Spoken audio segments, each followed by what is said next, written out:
We're going to talk cut candidates on today's show for the Tennessee Titans. Before we get to that, the new GM will have plenty of influence on who's back and who is not back for Tennessee. Mike Borgonzi, the Chiefs' longtime front office executive, has taken the Titans GM job. I am a huge fan of this hire. You're hiring from a good organization, a well-liked guy from an NFL perspective. Grade this hire, A, B, C, D, or F. Sound off for me in the comment section of today's show.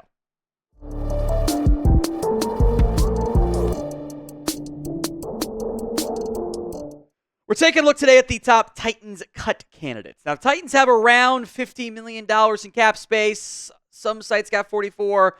It'll all get evened out and identified once the actual salary cap is announced. The sites don't even agree on the salary cap number. That's a key factor in this, by the way.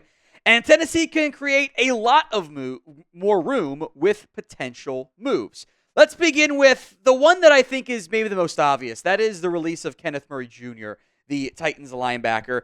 Now, on a team that was decimated by injuries, Murray played a lot at the linebacker spot. He got hurt as well. I thought he was inconsistent at best before going down. Now, I have not seen any indication that there is any injury guarantees in Murray's contract. You would save $7.66 million of his $10.16 million cap hit if you chose to release him. That's the move I would choose to make. Murray kind of is who he is. He'll get you a bunch of tackles, but he's not going to be an elite run support player, frankly. And I don't love him in coverage. He can blitz a bit, but I don't want to pay premium linebacker money to average at best starter as far as I'm concerned.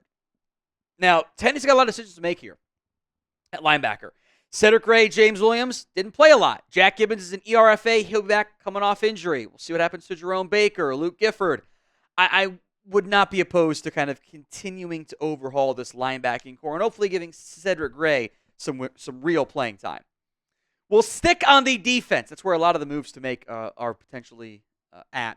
Harold Landry, $24 million cap hit this upcoming season. Now, Tennessee saves just under $11 million if they were to release Harold Landry.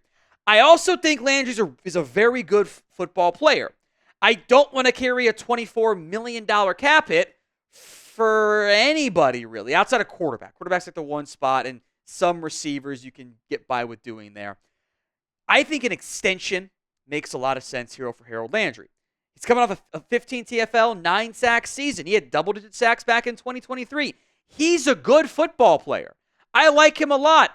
I don't have a lot of trust behind him in terms of the edge rusher room. I also don't want to keep that $24 million cap hit, enter free agency next year. I would strongly consider an extension. But maybe you don't want to. Maybe you want some more change on defense. Maybe Mike Borgonzi wants change. What do you want to do with Harold Landry? K for you keep him, C for you cut him, or T for you try to float a trade out there. It's the pinned comment on today's show, so if the ad comes here on YouTube, take advantage of it. Head down there and let me know. Let's talk Arden Key, a 9.3, rounding up there, numbers on screen, $20.25 million cap hit. You can save $2.39 cutting him now. It's not worth it. If you post-June 1st cut him, you save $7 million. Now, allow me to explain what the heck a post-June 1st cut is. You can do 2 of these each off-season. You have to carry the cap hit for the time being, but it allows you to spread the dead money, the money that you owe a player that already got paid out but hasn't hit your cap yet, out over 2 seasons. After June 1st, you then get that full $7 million or whatever the number ends up being for any player, savings. That helps you pay for your draft class, pay for rollover money. So you've got options as it relates to what you do with Arden Key. Now, I don't think Key is a bad player. He'll get you about 6 sacks. He's been pretty consistent with that for a variety of teams over the past couple of seasons. Now, all of those things are true. However, do you want to pay a premium there? You don't have a lot behind Arden Key. I kind of think Arden Key is at his best as the number 3 pass rusher. You want to pay a number 3 pass rusher over $9 million. Do you have a viable alternative? Those are things you have to consider, but the cap savings make him a viable option for this list. Let's go to Amani Hooker. Now, he's got big money, $11.33 million cap hit this year. You save $8.83 if you were to cut him. I like Amani Hooker, though. I am emphasizing the first name so that I don't say stuff like, I like Hooker, because I feel like I'm going to get in trouble for that somehow. He's a good football player. Has missed some time due to injuries. 14 games, 13 games, 9 games, 12 games, 5 interceptions. He is a very good football player.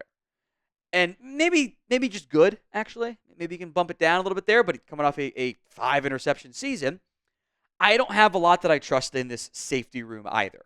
Quandre Diggs is a free agent.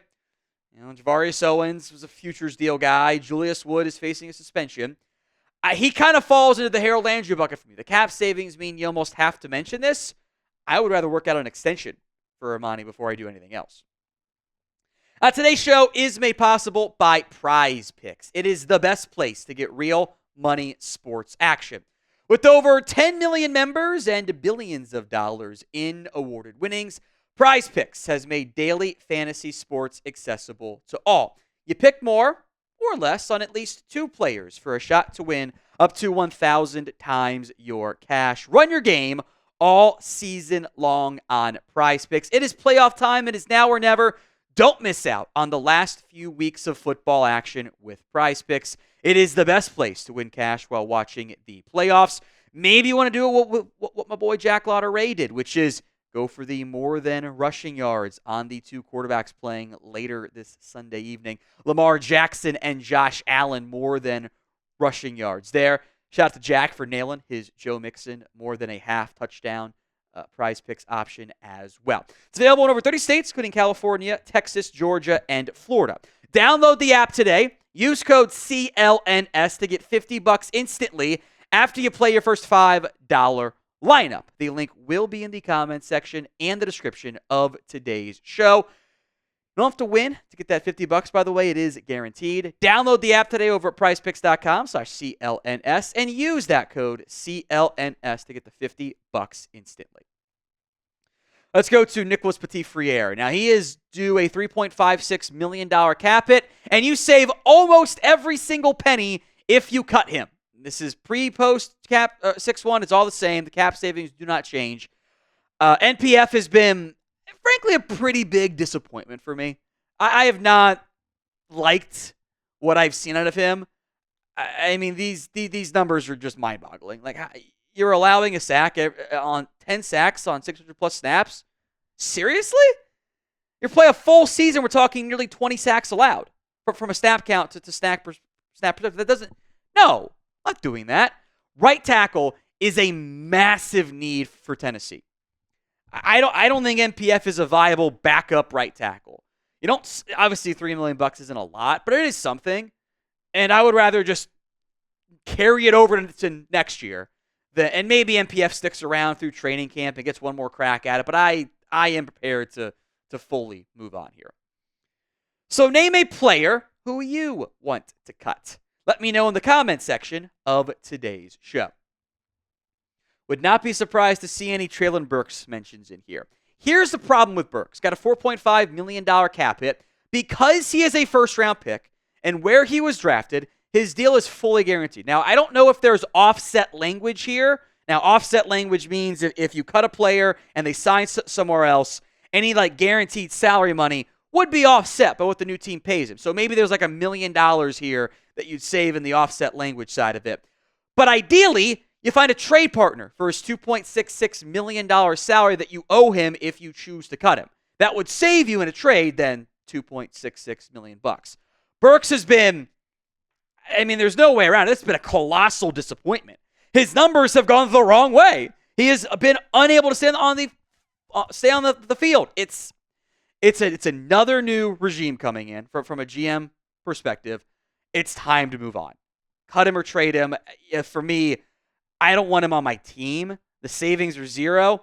I think I can find a better receiver. I'd rather have a better receiver and just move on from Burks. I expect more significant changes to come to this wide receiver room this offseason. But do you think Tennessee can find a trade partner for Treylon Burks? Y for yes, N for no. Let me know in the comment section of today's video.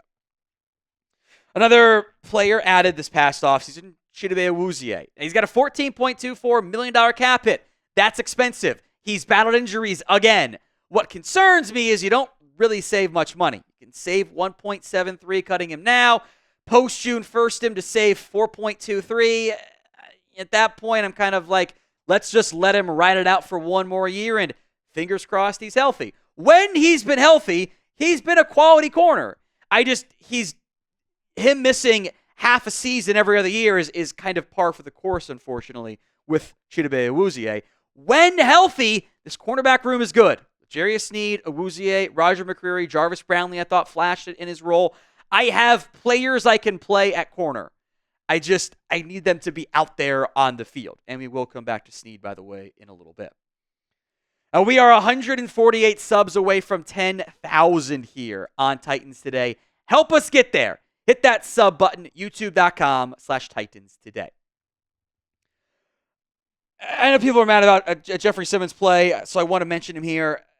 I think if you want to move on from Simmons, which I don't want to do, to be clear, a trade makes so much more sense to me.